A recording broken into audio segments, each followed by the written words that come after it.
வணக்கம். நீங்கள் இணைந்து கொள்வது நியூஸ் ஃபர்ஸ்டின் இரவு 8 மணி பிரதான செய்தியுடன். உங்களுடன் இணைந்து கொள்ளும் நான் சிசிரகுமார் கிருஷாந்த் ராஜ். விரிவான செய்திகளுக்கு முன்னர் முதலில் இன்றைய தலைப்புச் செய்திகள். பதில் வழங்குமாறு கோரி காணாமலாக்கப்பட்டவர்களின் உறவினர்களால் எதிர்க்கட்சி தலைவரின் வீடு முற்றுகை. ஜெனீவாவில் 2 வருட கால அவகாசம் வழங்கும் தீர்மானம் ஏற்றுக்கொள்ள முடியாது என்கின்றார் வடக்கு முதல்வர். அது என்னை பொறுத்தவரையிலே கால அவகாசம் கொடுப்பது பிழையானது. தொழிற்சங்கத்திலிருந்து விலகுவதாக வேலாயிரம் உருத்திரதீபன் அறிவிப்பு.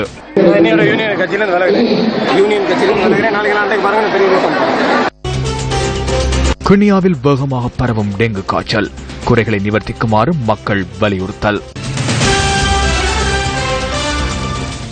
திருகோணமலையில் தொடர் போராட்டத்தில் ஈடுபட்டு வருகின்ற காணாமல் ஆக்கப்பட்டவர்களின் உறவினர்கள் இன்று மாலை எதிர்க்கட்சித் தலைவரின் இல்லத்தை முற்றுகையிட்டனர்.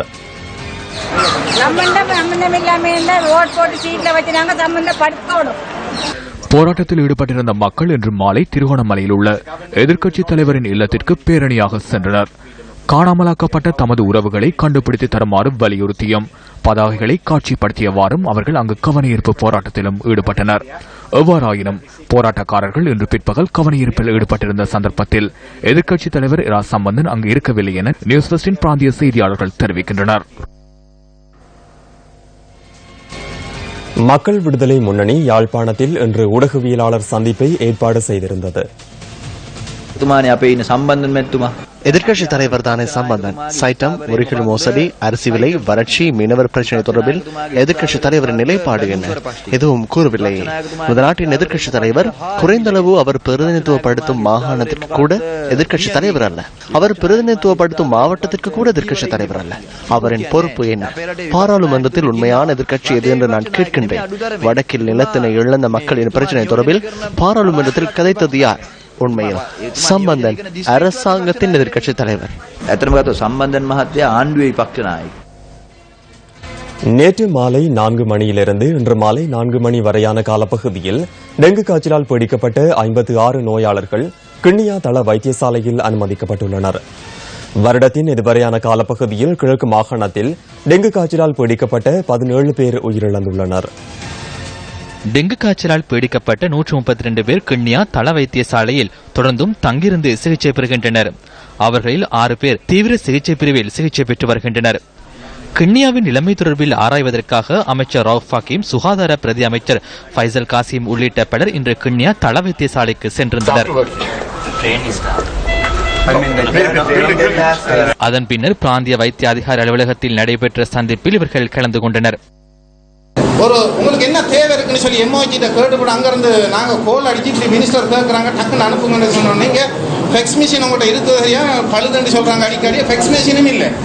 அப்போ இவங்க இதை வச்சு இடங்களுக்கு சரியான தகவலை டைம் டு டைம் தாரத்துக்கு தயார் இல்லாமல் இருக்கிறாங்க. குறிப்பாக சொல்ல போனால் ஒரு மெடிக்கல் சூப்பரிண்டன்ட் இல்லாத 13 பேர் இறப்புக்கும் இதுவரைக்குமான காரணமாக தற்போதைய டிஎம்ஓ அவருடைய வளவில் கூட டெங்கு எடுக்கப்பட்டிருக்குது. அதற்கு புறம்பாக நடக்கிற அந்த வைத்தியசாலைக்கு முன்னாலும் பொதுமக்களாகி நாங்கள் அதற்கு அண்மித்த அந்த சிபி இலங்கை மின்சார சபைக்கு சொந்தமான அந்த உலகத்திலையும் நாங்கள் டெங்கு கண்டுபிடித்தோம். இப்படி அவரை உபதேசம் செய்யும் இந்த சந்தர்ப்பத்தில் எப்படி அவர் இந்த வைத்தியசாலை எப்படி அவர் இந்த 75,000 சனத்தொகையை அவர் நிர்வகிக்க முடியும்? பணிவான ஒரு வேண்டுகோள் இந்த கிண்ணியா மக்கள் சார்பாக அரசியல்வாதிகளுக்கு நான் கேட்க பணிவான ஒரு வேண்டுகோள், ஒரு மெடிக்கல் சூப்பரிண்டென்ட் உடனடியாக நியமிக்குமாறும் இதற்குரிய பிரச்சனைகளை படிப்படியாக குறைக்குமாறு. தற்போதும் கூட ஒரு கட்டில 3 பேர் இருக்கின்ற ஒரு நிலைமை காணப்படுது. இது சம்பந்தமாக எந்த ஒரு நடவடிக்கையும் அவர்களை மாற்றி புரித ஒரு இடத்திற்கு கொண்டு செல்லக்கூடிய ஒரு நடவடிக்கை இதுவரை எடுக்கவில்லை. கூட கோரிக்கை நடக்கும். ஆனால் இப்பைக்கு நாளைக்கு நடக்க போகுது. இதுக்கு 1 மாதம் 2 மாதம் போகும். ஆனால் ஒன்று பிரச்சனை பிரிக்க பிரச்சனை. இப்போ எங்கட பிரச்சனை இந்த ஊரில் வந்து அவசர சிகிச்சை இந்த டெங்குல மனுஷன் மருத்துவ நிப்பாட்டணும். நிப்பாட்டி 10 பேருக்கு பேசணும். எங்களுக்கு தெரியாம இல்லை, உங்களோட வைத்தியசாலை கண்டுபிடிக்க தெரியாம இல்லை, உங்களோட பார்க்க குறையாது இல்லை. எல்லா பிரச்சனையும் எல்லா வைத்தியசாலையும் பிரச்சனை. சில வைத்தியசாலை ஒரு டாக்டர் இருக்கு, சில வைத்தியசாலையில் டாக்டர் இல்லாமல் 3 5 மற்ற எங்கட கிழக்கு மாநிலத்தில் மட்டக்களப்பு டிஸ்ட்ரிக்ட்ல 6 ஹாஸ்பிட்டல் 3 வச்சுக்கலாம். சரி சரி நீங்க சொல்ற தம்பி முதலாவது இந்த வைத்தியசாலையை இந்த இடத்துல கட்டிருக்கப்படாது இது கட்டில இடம் ஒன்றும் செய்யலாம் கட்டிப்பிடிச்சு சரி பரவாயில்ல நாங்கள் செய்யலாம்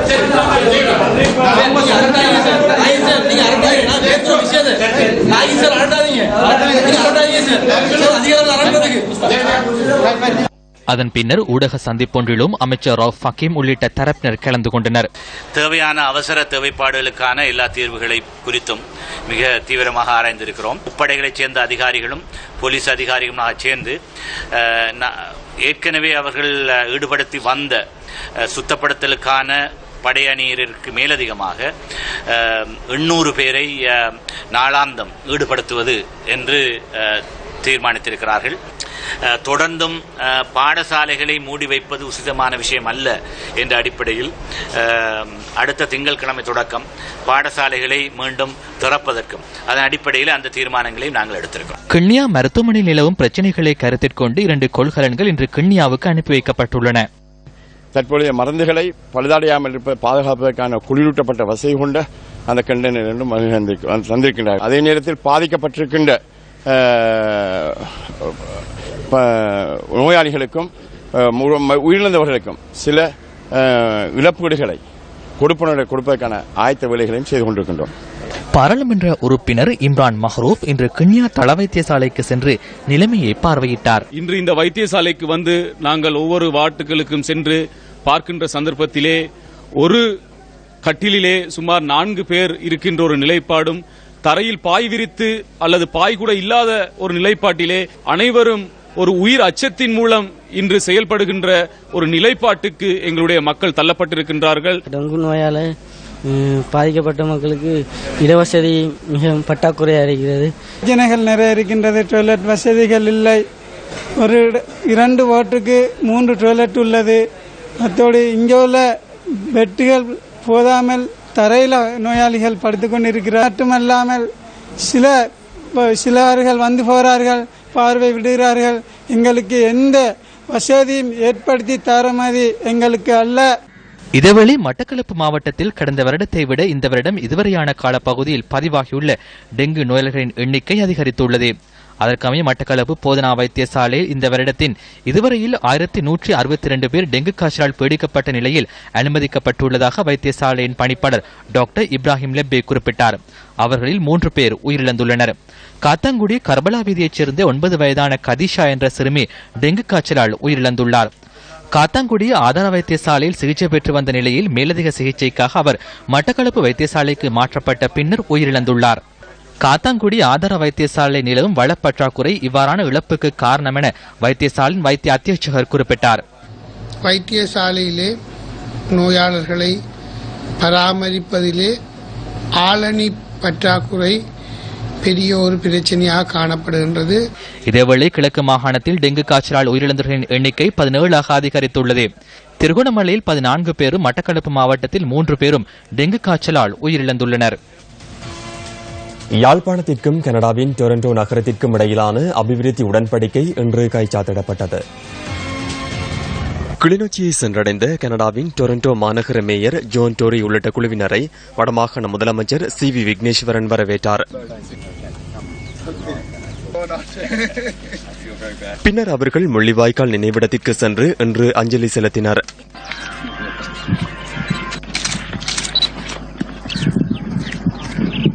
இதனையடுத்து முள்ளியவளை கலைமகள் வித்தியாலயத்தில் ஏற்பாடு செய்யப்பட்டிருந்த கலந்துரையாடலிலும் இவர்கள் கலந்து கொண்டனர்.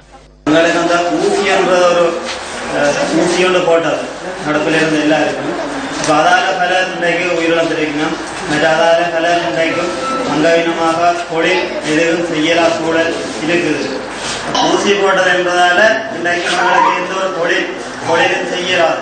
இது சம்பந்தமாக மற்றவர்களோட கதைத்தா ஆராய்ச்சி எங்களுக்கு இதுக்கு ஒரு நல்ல ஒரு முடிவெடுத்து சொல்லி ஒரு முதலமைச்சர்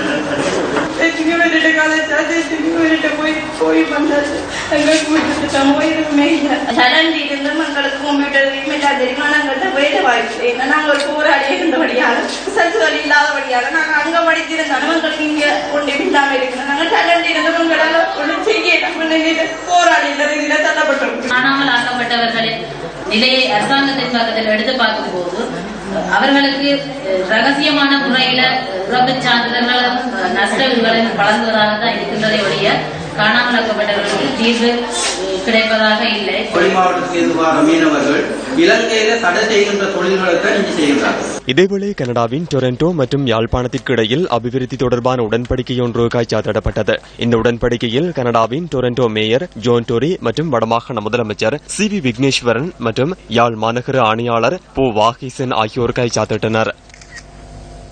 ஐக்கிய நாடுகளின் மனித உரிமைகள் பேரவையில் இலங்கைக்கு மேலும் 2 வருட கால அவகாசம் வழங்கும் தீர்மானம் தொடர்பில் தற்போது அதிகளவில் பேசப்படுகின்றது.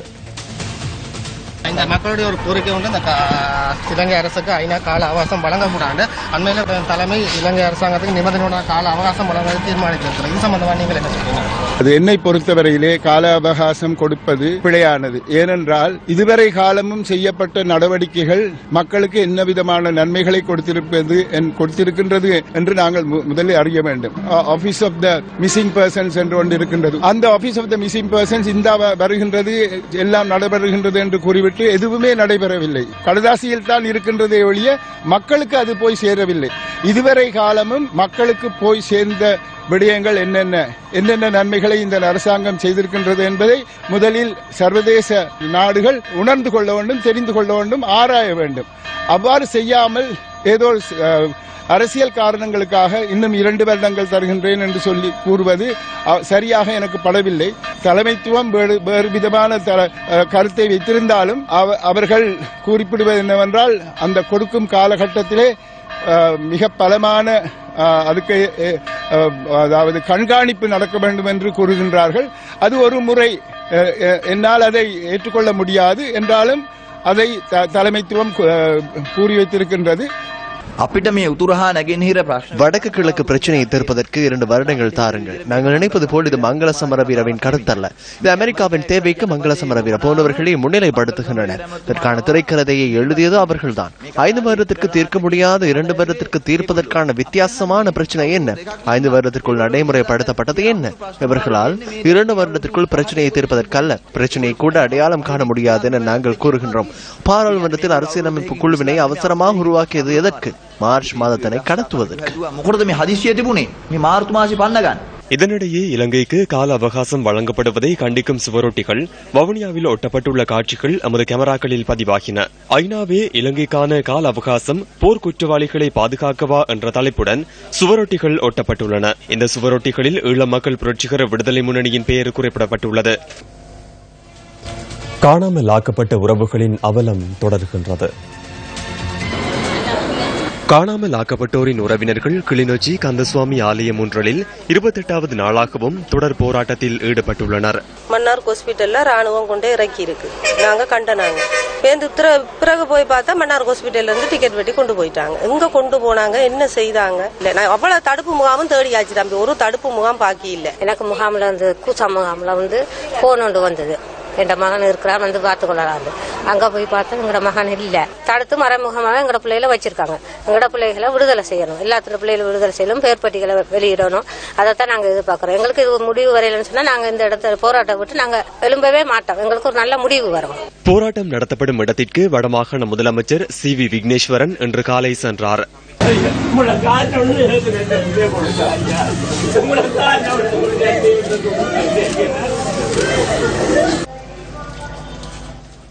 காணாமல் போனோருடைய விசாரணை குழுவினுடைய அறிக்கையை ஏன் இதுவரை காலமும் வெளியிடவில்லை என்பது எங்களுடைய கேள்வி. அதை செய்யாதது ஒரு மிகப்பெரிய தவறு என்று கருதுகின்றேன். இது சம்பந்தமாக அரசாங்கம் கவலையீனமாக இருப்பது தங்களுடைய அந்த குற்றவாளிகளாக கணிக்கப்படும் ராணுவத்தோடு சம்பந்தப்பட்டவர்களை எப்படியாவது பாதுகாக்க வேண்டும் என்ற ஒரு பிழையான மனோநிலை அரசாங்கத்துக்கு இருக்கின்றது.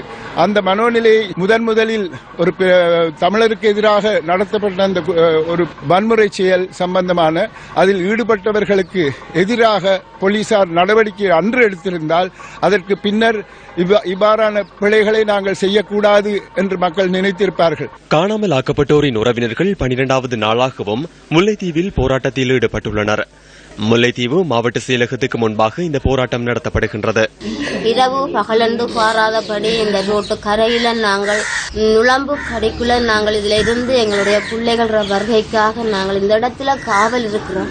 எல்லா பிள்ளைகளும் எல்லா தாய்மாரும் பகிரறிவு அழகையும் கண்ணிதமா தான் இந்த ரோட்டுல இருந்து இருக்கிறோம். ஐயா எங்களை பிள்ளைகளை இங்க இருந்தாலும் விடுங்க ஐயா.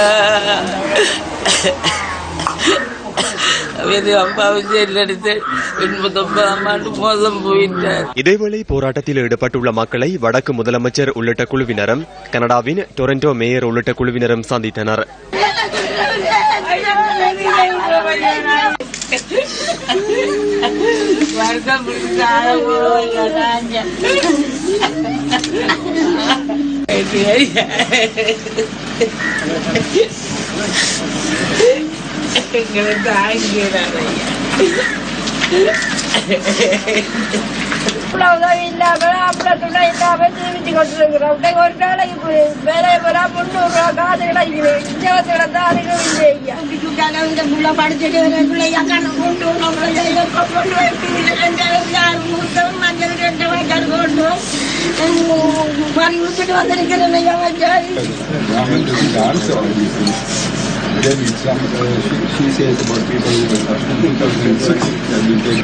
சம்பந்தமாக தாங்கள் மிகவும் அவதானத்துடன் செயல்படுவார்கள் என்று கூறுகிறார். காணாமல் ஆக்கப்பட்டோரின் உறவினர்களினால் வவுனியாவில் நடத்தப்படும் சுழற்சி முறை உண்ணாவிரதம் 24வது நாளாக தொடர்கின்றது. காணாமல் ஆக்கப்பட்ட உறவுகளின் புகைப்படங்களை தாங்கியவாறு அவர்களின் உறவினர்கள் போராட்டத்தில் ஈடுபட்டுள்ளனர்.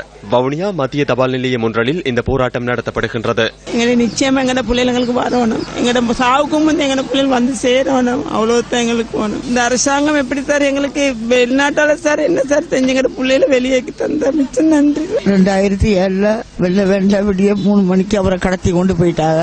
என்ன மருமகாரி போயிட்டு மல்லு கட்டி பார்த்ததுக்கு அவ்வளோ அடிச்சு கீழே தள்ளிட்டு அளவாங்கள குத்தி தள்ளிட்டு எங்க தம்பியவும் அடிச்சு போட்டுட்டு ஜனமே சுத்தி ஓடி வந்தவங்களுக்கெல்லாம் வெடிவெப்பனோட பயந்துட்டு விட்டுட்டாங்க. என்ற பிள்ளை எல்டிடியா இருக்க முடியாது, எல்டிடி அவனை கொண்டு போனானுங்க. உயிரோட இருக்கிறாரா சித்தாரா எனக்கு தேவையில்லை. என்னோட புள்ள என்ன இடத்துல கொண்டாந்து வாரம் கொடுக்கணும், என் வீட்டுல கொண்டு போன மாதிரி. அவரை ஆமி தான் பிடிச்சது. சந்தைக்கு போய்க்கல மோட்டர் சைக்கிளோட கொண்டு போனது. எனக்கு 2 பிள்ளை பொம்பளை பிள்ளைகள். இவருங்கிறத நான் சாக முன்ன இவரை பார்த்துட்டு தான் நான் சாகணும். எனக்கு வருத்த 2 பொம்பளை பிள்ளைக்கு உதவி இல்லை, பிள்ளைகள் கூட படிக்கல, அப்பா இல்லைன்னு. என்ற கணவர் எங்க இருந்தாலும் வரணும், சம்பந்தரியா கண்ணை மூடிக்கொண்டு இருக்கிறார். அவர் எங்களுக்காக கதைக்கணும், எங்களுக்காக கதைச்சு தீர்வு கொண்டு கண்டு தரணும். கூட்டமைப்புக்காரர் எல்லாரும் சேர்ந்து எங்களுக்கு கதைச்சு ஒரு நல்ல தீர்வு கொண்டு வெகு விரைவில் கிடைக்கணும் எங்களுக்கு. காணாமல் ஆக்கப்பட்ட உறவுகளை மீட்டு தரும் வரை போராட்டத்தை கைவிடுவதில்லை என யாழ்ப்பாணத்தில் போராட்டத்தில் ஈடுபட்டுள்ளவர்கள் கூறுகின்றனர். வடமராட்சி கிழக்கு மருதங்கேணி பிரதேச செயலகம் ஒன்றில் 5வது நாளாகவும் போராட்டம் நடத்தப்படுகின்றது. இதுல இந்த தடுப்புல இருந்து வந்துட்டாங்க, ஓடி போய் கேட்கறது எங்களை படத்தை காட்டி ஐயோ இந்த தம்பியை கண்ட நீங்கள் இல்லையம்மான்னு சொன்னால் ஒரு என்ன மாதிரி இருக்கு. நான் கொழும்பு உயிராக நான் போனேன், அவ வரிக்கணும் இவ வரிக்கணும்னு சொல்லி வாருங்கோண்டு சொல்லி ஐயோ எங்களோட பிள்ளைகளை நாங்க ஒரு உற்று தடவை என்றாலும் பார்க்க வேணும். 9 வரியமாக போகுது. என் பிள்ளை என்ன பாடுபடும். 23 வயதுல இருந்து என் பிள்ளைய நான் இழந்துட்டு இருக்கிறேன். உங்களை கையெழுத்து கும்பிட்டு கேட்கிறேன், எங்களை பிள்ளைகளை நீங்கள் எடுத்து தாருங்கோண்டு நான் கேட்கிறேன். வச்சிருக்கிறாங்க மோன இல்லையண்டில்லை. இன்று 5ஆம் நாளாகவும் இன்று எங்களுடைய தமிழ் மக்களுடைய தமிழ் தலைமைகள் அவர்களுடைய வந்து பார்க்கவும் இல்லை. அவர்களை ஏன் இந்த இடத்தில் வந்து நிற்கிறார்கள் ஒரு கேள்வி கூட இன்று அவர்களை கேட்கவில்லை. அவர்களை நம்பி வாக்களித்த மக்கள் வந்து இன்று வீதியிலே வந்தவர்கள் இருக்கின்றார்கள். உண்மையிலே இளைஞர் பாராளுமன்ற உறுப்பினர் என்ற ரீதியில் எங்களுக்கு அந்த வகையில் அதிகாரங்கள் இல்லை. நல்லாட்சி அரசுக்கு மக்கள் நம்பி வாக்களித்த மக்கள் இன்று நல்லாட்சி மக்கள் எதிராக இன்றைக்கு வீதிகளில் ஆர்ப்பாட்டம் செய்கிறார்கள். பல அரசியல் தலைமைகள் இருக்கின்றார்கள். எங்கள் தமிழ் தலைமைகள் அவர்கள் இன்று அவர்களுடைய கரிசனை காட்டாமல் இன்று சொகுசு வாகனங்களிலும் தெரிகின்றார்கள்.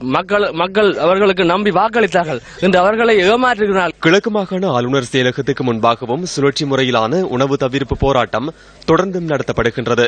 15வது நாளாகவும் தொடர்ச்சியாக இந்த போராட்டம் முன்னெடுக்கப்படுகின்றது.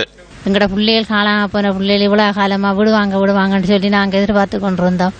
இன்னும் விடுற மாதிரியே இல்லை. ஏன் இப்படி எல்லாம் துயரப்படுத்துறாங்க மக்களை போட்டு. பிள்ளைகளை விட மட்டும் நாங்க இதை போராடி கொண்டே இருப்போம். ஸ்ரீலங்கா சுதந்திர கட்சியின் அரசியல் ஆய்வு கலாலயத்தை ஜனாதிபதி மைத்ரிபால சிறிசேன இன்று திறந்து வைத்தார். கட்சியின் பிரதான அலுவலக கட்டடத்தில் இந்த கலாலயம் ஸ்தாபிக்கப்பட்டுள்ளது. இந்த கலாலயத்தினூடாக இலங்கையின் இளைஞர்களுக்கு அரசியல், பொருளாதார, சமகால அறிவினை பெற்றுக் கொடுக்க எதிர்பார்க்கப்படுகின்றது. සමහර අය මගෙන් අහනවා ඇයි මේ ලෙනින් කාල් මාක් ගහගෙන ඉන්න ජනාධිපතිතුමා කියලා. මම මේ හැම කෙනෙකුටම දුන්න උත්තරේ තමයි මම දේශපාලන கால் மார்க்ஸ், லெனின் ஆகியோரின் படங்களை ஏன் ஒட்டிக் கொண்டு இருக்கின்றீர்கள் என சிலர் கேட்கின்றனர். அந்த இருவரது சிந்தனைகளே அரசியலில் முதலில் பின்பற்றப்பட்டது என்று கூற வேண்டும். ஆகவே அவர்களை நான் எனது குருமார்களாக பின்பற்றுகின்றேன். 1994 முதல் ஸ்ரீலங்கா சுதந்திர கட்சியின் தலைமைத்துவம் இந்த நாட்டில் இருக்கின்றது. குறிப்பாக அரசு தலைமைத்துவம், அரசு அதிகாரம் உட்பட நமது நிலைப்பாடுகள் மற்றும் அபிப்பிராயங்களுடன் அரசியல் முன்னெடுக்கப்பட்டு பண்பட்ட அரசியலுக்குள் இளைய தலைமுறையினர் ஈர்க்கப்படவில்லை. 78ஆம் ஆண்டு அரசியலமைப்பின் ஊடாக விருப்பு வாக்கு முறைமை அறிமுகப்படுத்த அடுத்து அரசியல் கட்சிகள் கொள்கை பற்றி பேசுவது தேவையற்ற ஒன்றாக மாறியது. வாக்குகளை பெறுவதற்காக நபர்கள் சுற்றுப்பயணம் மேற்கொண்டனர். நபர்களை உயர ஏற்றி வைக்கும் முக்கிய செயற்பாடாக விருப்பு வாக்கு முறைமை மாறியது. ஒழுக்கக்கேடாக நடந்து கொள்ளும், ஊழல் மோசடியில் ஈடுபடுகின்ற, சமூகம் அங்கீகரிக்காத எந்த ஒரு நபருக்கும் வெண்ணிற உடையை அணிவிக்க விருப்பு வாக்கு முறையினால் இயலும். இந்த அரசியல் நிகழ்ச்சி நிரலோடு நாட்டு மக்களை கட்டியெழுப்ப வேண்டியுள்ளது. இந்த 2 வருடங்களை எடுத்துக்கொண்டால் ஸ்ரீலங்கா சுதந்திர கட்சி யார் எத்தகைய விமர்சனங்களை முன்வைத்தாலும் முன்னோக்கி சென்றுள்ளது. இதனால் ஸ்ரீலங்கா சுதந்திர கட்சியை வலுப்படுத்தி அறிவுபூர்வமான ஒரு புதிய இளைய தலைமுறையோடு அனைவரும் முன்னோக்கி செல்லும் வகையில் இந்த அரசியல் கலாலயம் இன்றியமையாத ஒன்றாக இருக்கின்றது. ඒ නිසා ශ්‍රී ලංකා නිදහස් පක්ෂය ශක්තිමත් කරගෙන වඩාත් දැනුමින් සන්නද්ධව අපේ අලුත් පිරිස, තරුණ පිරිස හැම කෙනෙකුටම. கிளிநொச்சி மாவட்ட பாராளுமன்ற உறுப்பினர் எஸ். ஸ்ரீதரன் தனக்கு எதிராக பொய் பிரசாரம் செய்வதாக கிளிநொச்சி மாவட்ட முன்னாள் அரசு அதிபர் ரூபாவதி கேதீஸ்வரன் குற்றம் சுமத்தினார். கிளிநொச்சியில் இன்று நடைபெற்ற நிகழ்வொன்றின் போது பொய் பிரசாரம் செய்வதை நிறுத்திக் கொள்ளுமாறு ரூபாவதி கேதீஸ்வரன் பாராளுமன்ற உறுப்பினர் ஸ்ரீதரனை நேரடியாக அறிவுறுத்தினார். அமைச்சர்கள் உள்ளிட்ட அதிதிகள் முன்னிலையிலேயே அரசாங்க அதிபர் பாராளுமன்ற உறுப்பினருக்கு தனது அதிருப்தியை வெளியிட்டமை குறிப்பிடத்தக்கது.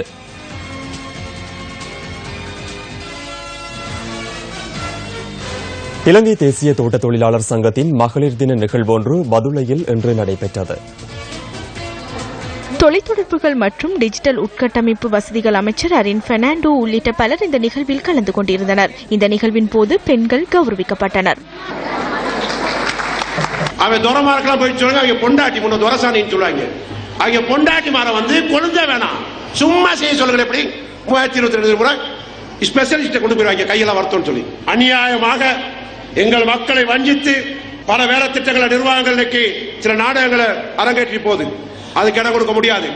ஜூன் மாதம் ஆகும் போது முழுமையாக இந்த தோட்ட தொழிலாளருடைய 18 கிலோ சம்பள பிரச்சனைக்கு முடிவு கட்டி இந்த கூட்டு ஒப்பந்தத்தை முழுமையாக நடைமுறைப்படுத்த வச்சு 7 காணிக்குரிய அந்த உறுதி பத்திரத்தை உத்தியோகபூர்வமாக இலங்கை தேசிய தோட்ட தொழிலாளர் சங்கம் பெற்றுக் கொடுக்கும். உவா மாகாண சபை உறுப்பினர் ருத்ரதீபன் நிகழ்வு நடைபெற்ற மண்டபத்தில் இருந்து திடீரென வெளியேறி சென்றார்.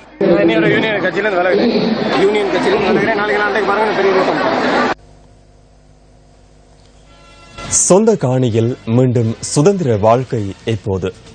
கேப்பாபுலவில் நில மீட்பு போராட்டத்தில் 19 நாளாகவும் ஈடுபட்டுள்ள மக்களின் ஒரே கேள்வி இதுவாகும்.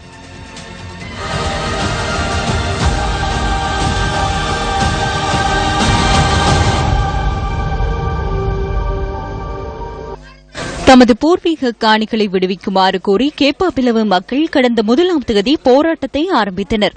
முல்லைத்தீவு ராணுவ தலைமையகம் அமைந்துள்ள சுமார் 530 ஏக்கர் காணியை விடுவிக்க வேண்டும் என்பதே இந்த மக்களின் கோரிக்கையாகும். இன்று போராட்டத்தில் ஈடுபட்டுள்ள மக்களை வடமாகாண முதலமைச்சர் சி.வி. விக்னேஸ்வரன் உள்ளிட்ட குழுவினர் சந்தித்தனர். இடத்துக்கு போவாலும் எங்களால் இயலுமான வரையில் நாங்கள் அரசாங்கத்தோடு சம்பந்தமாக சொல்லிக் கொண்டிருக்கின்றோம். எங்கெங்க இதுல வெளிநாட்டு சக்திகளுக்கும் வெளிநாட்டு பிரதிநிதிகளுக்கும் எந்த அளவுக்கு நாங்கள் சொல்லி அவர்களை தெரியப்படுத்துகின்றோமோ அது எங்களுக்கு நன்மை தரும் என்று நான் நினைக்கின்றேன். எடுத்து காட்டிய விடயங்களை எங்களோடு வந்த கனடா நாட்டு ஒன்டாரியோ நகரபிதா இவற்றையெல்லாம் மக்கள் கூறியதை கேட்டிருக்கின்றோம். நம்பிக்கை இல்லாமல் இருந்தது. இப்பொழுது நேராக வந்து அவற்றை பார்த்ததன் பிற்பாடு உண்மையிலேயே இவ்வாறு நடக்கின்றது என்பது சம்பந்தமாக நாங்கள் தெரிய வந்திருந்தோம். உரிய நடவடிக்கை எடுப்போம் எங்களால் முடியுமான வரையில் என்று அவர் சொல்லுகின்றார். அரசாங்கம் எப்படி என்றான தங்களுடைய ராணுவத்தை இருக்கும் இடத்திலேயே தொடர்ந்து வைத்திருக்கத்தான் பார்க்கின்றது. மக்கள் பிரதிநிதிகள் என்ற முறையில் நாங்கள் எங்களுடைய கடமை காணி மறுசீரமைப்பு திணைக்களத்தின் மட்டக்களப்பு மாவட்ட பணிப்பாளர் நேசகுமார் விமல்ராஜ் மீதான துப்பாக்கி பிரயோகம் தொடர்பில் சட்ட நடவடிக்கைகளை மேற்கொள்வதற்காக சம்பந்தப்பட்ட தரப்புகளுக்கு ஏற்கனவே முறைப்பாடு செய்துள்ளதாக காணி மறுசீரமைப்பு ஆணைக்குழு தெரிவித்துள்ளது. இந்த சம்பவம் தொடர்பில் முறையான விசாரணைகளை மேற்கொள்ளுமாறு போலீஸ் மா அதிபர், சட்டம் மற்றும் ஒழுங்கு அமைச்சர் ஆகியோரிடம் கோரிக்கை விடுக்கப்பட்டுள்ளதாக காணி மறுசீரமைப்பு ஆணைக்குழுவின் தலைவர் சுமனதிச தாமுகல குறிப்பிட்டார். இது தொடர்பாக போலீசார் முன்னெடுத்து வரும் விசாரணைகள் குறித்து தொடர்ந்தும் கண்காணித்து வருவதாகவும் அவர் கூறினார். இது தவிர துப்பாக்கி பிரயோகத்திற்கு இலக்கான நேசகுமார் விமல்ராஜ் பூரண குணமடையும் வரை அவருக்கு சேவை விடுமுறை வழங்கப்பட்டுள்ளதாகவும் காணி மறுசீரமைப்பு ஆணைக்குழுவின் தலைவர் மேலும் தெரிவித்தார். காணி மறுசீரமைப்பு ஆணைக்குழுவின் மட்டக்களப்பு மாவட்ட பணிப்பாளர் நேசகுமார் விமல்ராஜ் மீது கடந்த மாதம் 22ஆம் தேதி இரவு மோட்டார் சைக்கிளில் வந்த இருவர் துப்பாக்கி பிரயோகம் மேற்கொண்டு விட்டு தப்பிச் சென்றனர். இந்த சம்பவம் இடம்பெற்று இன்றுடன் 25 நாட்களாகியும் இதனுடன் தொடர்புடைய எவரும் இருவரை கைது செய்யப்படவில்லை. பல்வேறு கோணங்களில் போலீசார் தொடர்ந்தும் விசாரணைகளை மேற்கொண்டு வருவதாக போலீஸ் ஊடக பேச்சாளர் அலுவலகம் குறிப்பிட்டுள்ளது. இது தொடர்பில் தமிழ் அரசியல் தலைமைகள் எந்தவித ஆக்கப்பூர்வ நடவடிக்கைகளையும் எடுக்கவில்லை என மக்கள் குற்றம் சுமத்துகின்றனர். அரசாங்கம் தூங்குகிறதா அல்லது எமது அரசியல்வாதிகள் தூங்குகின்றார்களா? விமல்ராஜ் அவர்கள் சுடப்பட்டு இன்றோடு 25 நாட்கள் கடந்துவிட்டன. ஆனால் இதுவரை எவருமே கைது செய்யப்படவில்லை. இதன் காரணம் என்ன? இதை தட்டி கேட்பதற்கு யாரும் இல்லையா? பொதுமக்களை ஏமாற்றி தங்களுடைய கதைகளை சூடாக்குவதற்காக மட்டக்களப்பு மாவட்டத்திலே இருந்து சென்ற பாராளுமன்ற உறுப்பினர்கள் இன்னும் நித்திய தூங்கிக் கொண்டுதான் இருக்கின்றார்களா? ஆரம்ப காலகட்டத்தில் முன்னெடுப்பாக தமிழ் கூட்டமைப்பினர் எடுத்த அக்கறையும் ஆர்வமும் இப்போது தொய்வான நிலையில் போய்கொண்டிருக்கிறத நாங்கள் அவதானிக்கக்கூடியதாக இருக்கின்றது. அவங்கள நிகழ்ச்சி நிரலுக்கு ஏற்ற வகையில் இப்படி அவங்களோட அரசியல் சம்பந்தப்பட்டதில் காய் நகர்த்துறாங்களே தவிர தமிழ் மக்கள் ஒரு சரியான ஒரு விடிவுக்கு போராடுற மாதிரியான ஒரு ஆக்கப்பூர்வமான செயற்பாடுகளையும் ஈடுபடவில்லை என்று தெரியுது. மீண்டும் சந்திக்கலாம். நியூஸ் ஃபர்ஸ்டின் இரவு 10:45 பிரதான செய்திகள். வணக்கம்.